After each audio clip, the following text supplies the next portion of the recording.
বিশ্বব্যাপী উদ্বেগের কেন্দ্রবিন্দু হয়ে দাঁড়িয়েছে ইসরায়েল ইরান সংঘাত। পাল্টাপাল্টি আক্রমণে মধ্যপ্রাচ্যে ছড়িয়ে পড়া উত্তেজনা চরমে।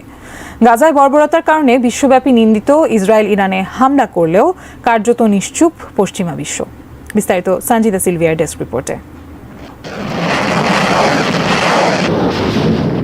মিত্র দেশগুলোর পরামর্শ কানে না তুলেই শুক্রবার ইরানের গুরুত্বপূর্ণ পরমাণু ও সামরিক ঘাঁটি শহর ইস্পাহানে হামলা চালায় ইসরায়েল। বিশ্লেষকরা বলছেন, কৌশলগতভাবেই শহরটি নির্বাচন করা হয়েছে।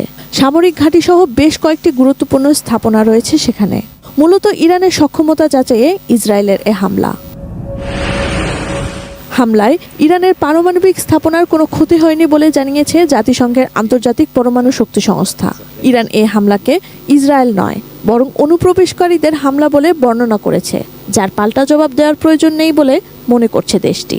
After these attacks, there has not been any damage to the nuclear sites. এদিকে ইরানের ইস্পাহানে ইসরায়েলি হামলায় যুক্তরাজ্যের প্রধানমন্ত্রী ঋষি সুনাক বলেন, পুরো ঘটনা সম্পর্কে পরিষ্কার হওয়ার আগে কিছু বলা ঠিক হবে না। ইউরোপিয়ান কমিশনের প্রধান উর্সুলা ভন ডার লিয়েন মধ্যপ্রাচ্যে উত্তেজনা এড়াতে উভয় পক্ষকে সংযম দেখানোর আহ্বান জানিয়েছেন। নিন্দা জানিয়েছে ওমানের পররাষ্ট্র মন্ত্রণালয়। এছাড়া চীন, জাপান, সুইডেন, কানাডা, ফ্রান্সও উদ্বেগ প্রকাশের সঙ্গে উত্তেজনা প্রশমনের আহ্বান জানিয়েছে। মার্কিন সংবাদ মাধ্যমগুলো জানায়, ইরানে ইসরায়েল হামলা চালাতে পারে বলে আগেই জানতে পেরেছিল যুক্তরাষ্ট্র, তবে দেশটি এ হামলাকে সমর্থন দেয়নি। এর সঙ্গে যুক্তরাষ্ট্রের কোনো সম্পৃক্ততাও নেই।